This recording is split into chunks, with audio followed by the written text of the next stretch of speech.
It's all good. I'm fine, safe and sound, and I'm back on my YouTube channel, and I really appreciate the fact that you guys are back too. So I am not sure if you watched the Holly Holly video yet or not, but it's like the really cool and happening track that's been buzzing around the video and the music space, and I think you should really go hear it out. So I'm going to tell you 3 things that happened on the Holly Holly sets while making the video. So the first one is I have entirely shot, directed, edited this video. So I know a lot of you know that I direct stuff, I edit stuff. I've actually been a part of a lot of music videos, including Honey Singh Satan, Chamak Davar's Jaane Kisne. I've shot with Neem Pakshi, I've shot with Manch Music, I've shot with Namrata Purohit. I've directed a few, I've produced a few, I have choreographed a few, but I've never really gone full blown and even shot the video. But at the same time, I've been shooting a lot of digital films and digital content. So I thought might as well give it a try and try and shoot this with my A7S III, and I had 2 cameras and I said let's see if it could actually pull off shooting something on 10-bit and if you could color grade it nicely. And so this video is entirely shot, edited, directed by me. So that's something which I've done for the very first time in my filmmaking career. The point number 2 that I like to share is that most of the video was shot handheld. Now you'd be imagining, how do I get shots like this handheld? How do I get choreography shots or shots with a lot of dynamics involved handheld? But apart from using the gimbal, in just about a few scenes I've shot the entire video handheld. I wanted to have that free moving, free flowing feel to the whole song. To my surprise, it actually worked. First of all, because the stabilization in the camera is incredible. Apart from that, I got exactly the amount of breathing space that I needed, and I also got the whole feel to be very cool and very appealing.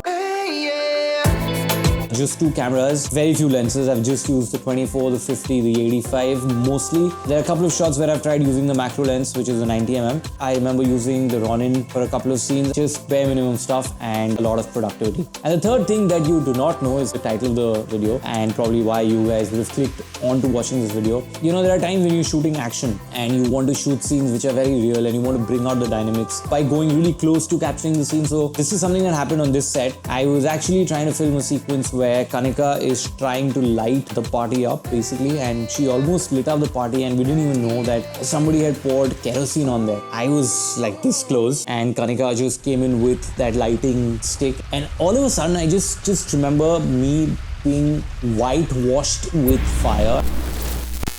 Do not try this at home or any film set. A couple of my hair strands got burned, so I could smell the burning of hair. For 2 seconds I didn't know what happened to me, so I was like, what the hell happened? I'm going to share the whole shot with you, and you'll actually get to see how much of fire was all around me, the camera and everything. So there were a couple of other scenes where I was really close to the fire. I was shooting these fire jugglers were actually playing with fire, and I was really close to them. So a couple of times I had this really massive blow of fire which came very close to me. Now there are 3 things that you know that you probably didn't know before this video. But the other thing that I'd like to share is that filming this video was a lot of fun. I was working with 6 women. They're all influencers from a certain space of work. But doing something like this was breaking that thumb rule and then going out of their comfort zone and doing something fun.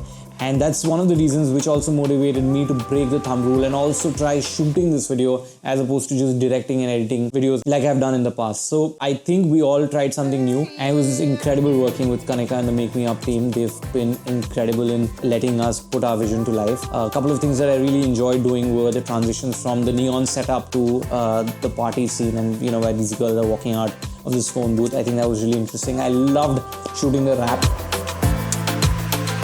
Amazing shooting with Navraj Paji as well. All the girls who've actually put in all the energy and making this song really successful. Ashish for creating this song, Navraj Paji for singing it, and everybody who's a part of this video. I think it calls out for a great amount of gratitude that we did this in style. And I'm going to leave you with a fun fact for only people who've stayed all along to watch this video this far, is that the last scene that you see in the video, where you see a couple of ladies sitting in the village and enjoying the song, they're actually non-actors. I had this idea all of a sudden that I'm going to end the song in a slightly different tonality from what we've shot it in. So I decided to just shoot a sequence randomly in a village. So I went there and I had to take about 30-40 takes, but they were all gung-ho about doing it. I think that is one of the finest endings to a song that I've shot in a very long time. So watch the video. I'm going to leave a link in the description below and somewhere in the corner. Like the video if you've liked it. Subscribe to the channel if you haven't already. And I know I always promise that I'm going to keep coming back more regularly and more often. I know I've not really kept up to this promise, but I'm going to try and I'm going to do my level best in being more consistent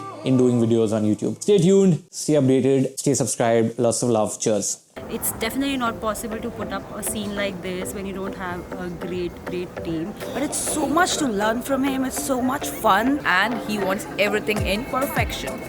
The hook step. It's really nice. Fun part, dancing. Roll camera.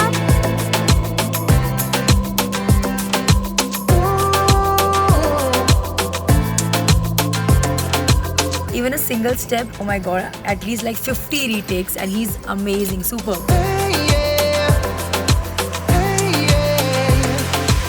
दो लफ्ज जो मैं आप लोग सभी को बताना चाहता हूँ बैकअप